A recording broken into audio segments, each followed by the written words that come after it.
Here's my personal story about bad habits. I used to spend a bit too much time on social media to run away from my feelings. Knowing that I'm literally wasting my life like that, I tried to fix it.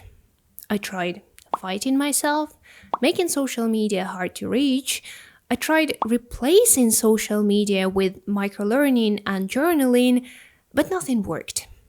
Then one day, I started solving Sudoku instead of going on Instagram or Reddit, and suddenly everything fell back into place and my dependence decreased significantly.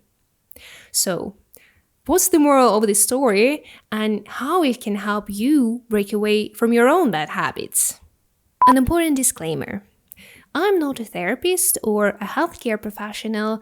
I'm just a productivity nerd sharing her experience on the internet. So use your judgment to see whether the information provided in this video is enough or if you need to see a professional.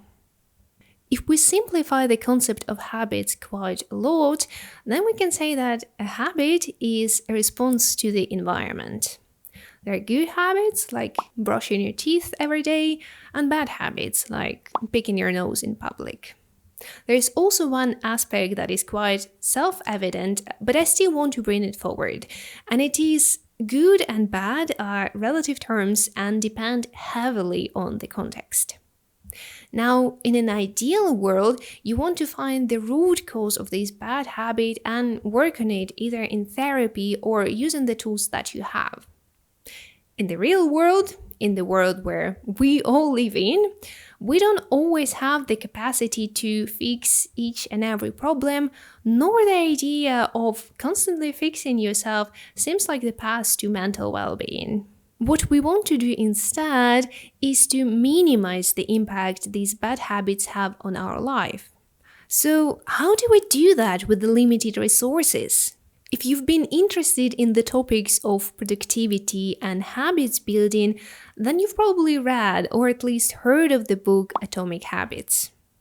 I've always found James Clear's suggestions on building good habits more convincing than his tips on getting rid of bad habits, and perhaps you agree with me. As I mentioned in the very beginning, I used to depend quite a lot on social media.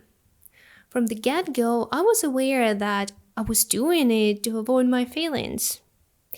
Awareness didn't help, so I thought I would try James Clear's method and make it nearly impossible for myself to go on Instagram or any other social media platform. So what I did, I turned on the time limit. I updated my password to be so hard that I had to double check it every time.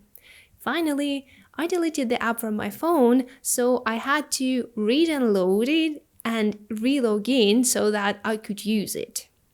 Sounds like a rather complicated process that should have restrained me from relying on social media.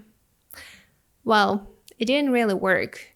Or it did, but for a very short period of time, and then I defaulted to what was comfortable.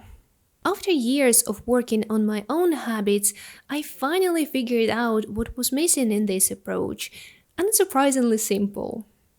If the habit is a response to the environment, which we already agreed on, then what your mind is addicted to is not the action per se, but rather the feeling of resolving a particular emotion or situation. In other words, when you get triggered, what your mind is trying to achieve is closure, but it can't get it unless you engage in a particular action.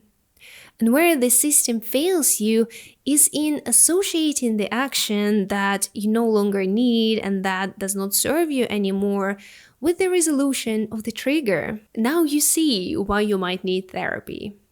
In order to get rid of bad habits, you will need to abolish the whole system.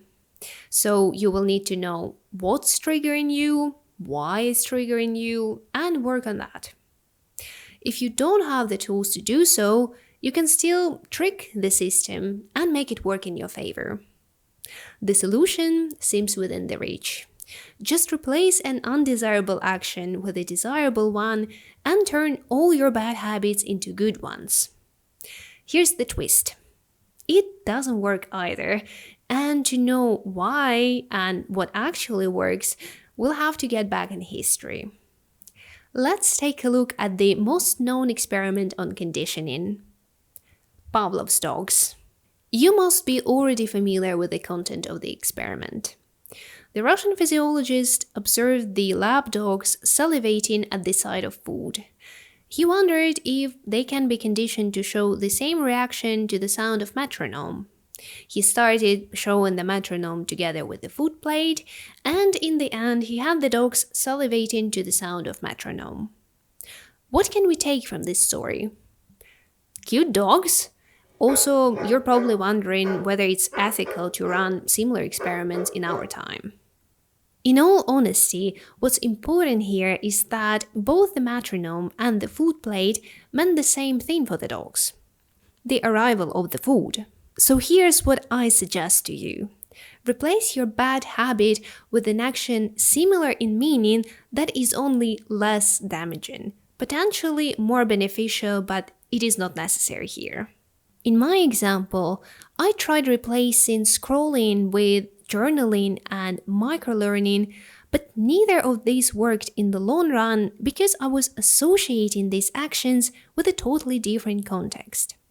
What I was trying to get out of scrolling is escapism, and journaling made me face my emotions head first. And microlearning meant a totally different thing and required a totally different headspace altogether. And only when I replaced scrolling with solving Sudoku was I able to get rid of my bad habit. Yes, I was, and honestly still am to this day, avoiding my feelings, but at least I'm not making things worse by engaging with all the crap you see online. Rather, I indulge in my weakness in a harmless way. Of course, tricking yourself this way will still require some effort on your part. You have to know what you're trying to achieve with your bad habits. Do you want to run away from your feelings? Do you feel bored? Do you feel physically uncomfortable? And then you should make a list of a few options of what else you can do to relieve this tension. You snack when you're bored? What else can you do to feel more energized? You can sing, dance, you can fold the laundry, take out the trash, you can take a bio break in the end. You try to avoid uncomfortable emotions like I do. What else can you do that's better than your current coping strategy? You can doodle, play with a fidget toy, you can solve a puzzle. Finally, when it comes to productivity, I noticed that fighting yourself into it doesn't usually bring sustainable results. Instead, we should befriend ourselves and trick ourselves where necessary to become better versions of ourselves. And this is it. Here is my piece of advice on how to deal with bad habits. I hope it helps, I hope you found it useful, and as always, I'll see you next time. Have a great day. Bye bye.